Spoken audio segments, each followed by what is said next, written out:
Hello, bonjour, bonjour ou bonsoir, selon l'endroit où tu te trouves. En tout cas, je suis contente de te retrouver parce que hier, j'ai vraiment pas pu me poser parce que j'avais pris le train pour venir retrouver ma famille ici à Paris. Donc là, je suis pas chez moi, hein, je suis à Paris. J'ai dû trouver un petit refuge dans la chambre de ma nièce. Et donc, je n'ai vraiment pas pu hier me poser pour te partager ce lit solo. Donc là, maintenant, hein, j'ai après repos, parce que c'était un peu sur le pas de course, un peu stressant. En plus, il nous est arrivé plein d'aventures, en tout cas moi. Et c'est ça, hein, ça c'est des choses qu'on nous apprend en métaphysique, de questionner la dynamique des événements. Bon, on essaie de chercher la réponse, mais moi jusque-là, je n'ai toujours pas trouvé. Hein, je t'explique. Hier, on devait prendre le train avec mon père et mon fils. Et il se trouve déjà la veille, j'ai perdu ma carte bleue. Et je prépare ma carte de transport pour prendre le train.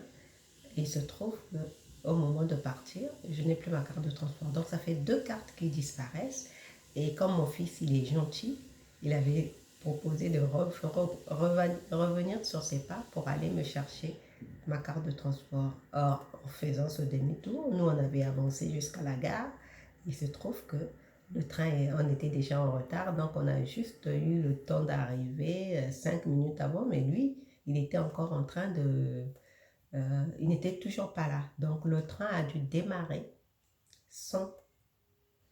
Et au moment où le train démarre, avant que le train démarre, j'étais en pleine panique et je me demandais,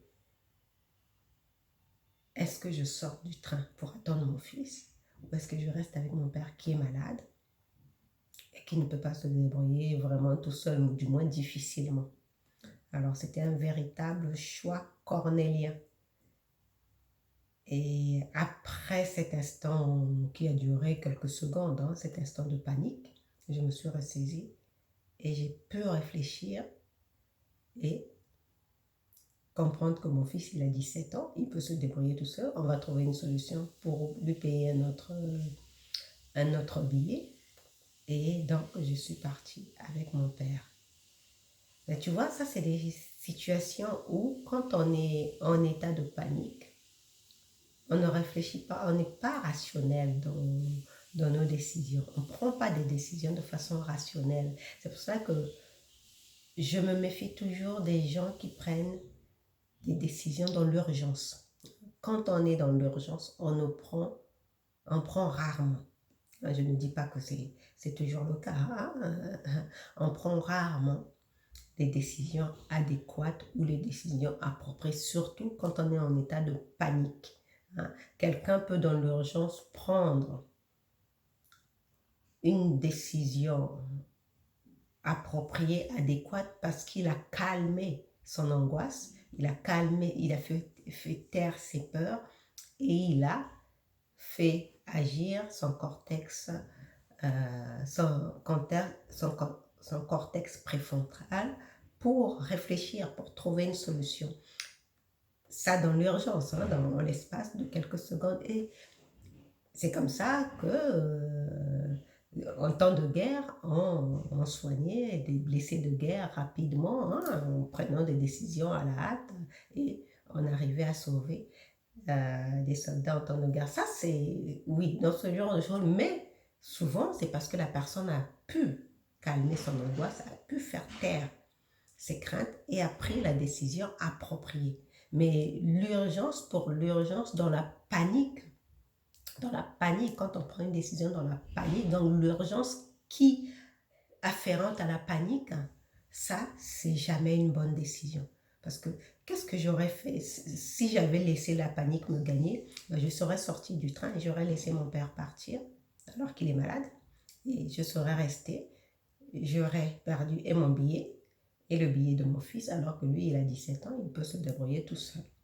Tu vois, donc je n'aurais pas été gagnante. Et puis, j'aurais eu l'angoisse que mon père ne s'en sorte pas pendant son trajet, tout seul, que ça soit compliqué pour lui, tu vois, j'aurais eu cette angoisse. Donc, dans un laps de temps d'une minute, j'ai eu le temps de réfléchir, de calmer ma peur et de comprendre que mon fils avait 17 ans et que même s'il a raté le train et il pourrait se débrouiller parce que il est autonome. Hein, et en plus, il avait la clé de son appartement.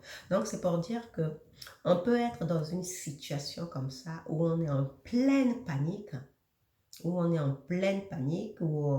ne sait plus quoi faire, où on croit que c'est la catastrophe. La seule chose d'abord, c'est de se poser, de comprendre rapidement, mais rapidement, en plus ça se fait rapidement, la dynamique des événements, et puis comprendre ce qui se passe. Mais ça se passe, ça tu arrives à le faire seulement quand tu as l'habitude d'entraîner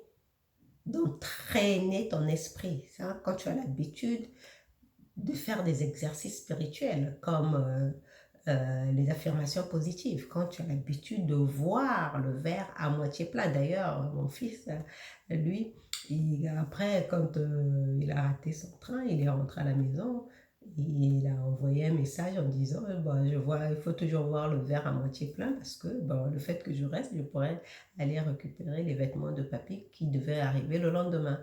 Tu vois, donc ça, c'est une façon positif de voir la vie. Bon, ça l'avait embêté, il était, comme il a dit lui-même, il était dégoûté d'avoir raté son train, mais il a eu cette attitude, cette philosophie, il a été philosophe dans le fait qu'il allait rester tout seul alors qu'on était censé partir tous les trois.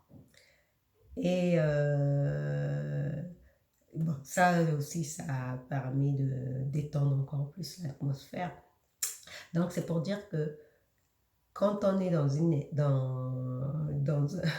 une situation d'urgence, quand on commence à céder à la panique, quand on est face à une situation qu'on ne maîtrise pas et qu'on commence à céder à la panique, hein, il nous suffit de nous recentrer et d'essayer de comprendre la dynamique des événements, hein, et pour trouver une solution en se posant justement, moi, ce qui a permis de calmer mon état de panique, c'est que je me suis posé la question, mais je suis sur le point, j'étais sur le point de pleurer, hein, je suis sur le point de pleurer pour mon fils, mais il a quel âge ce fils?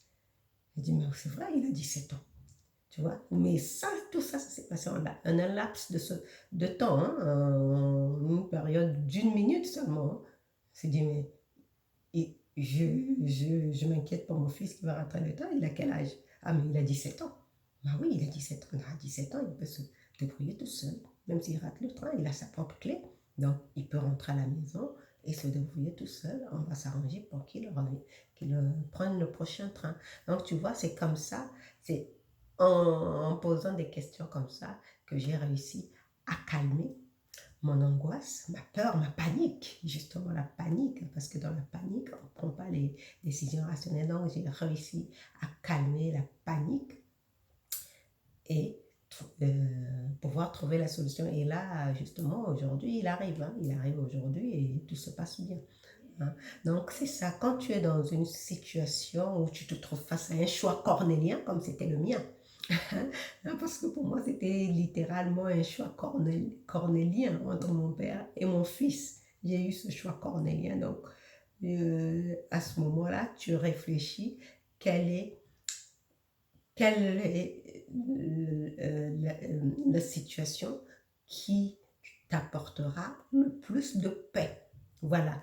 Quelle est la solution qui te portera le plus de paix. Hein, quand tu te retrouves face à un choix cornélien.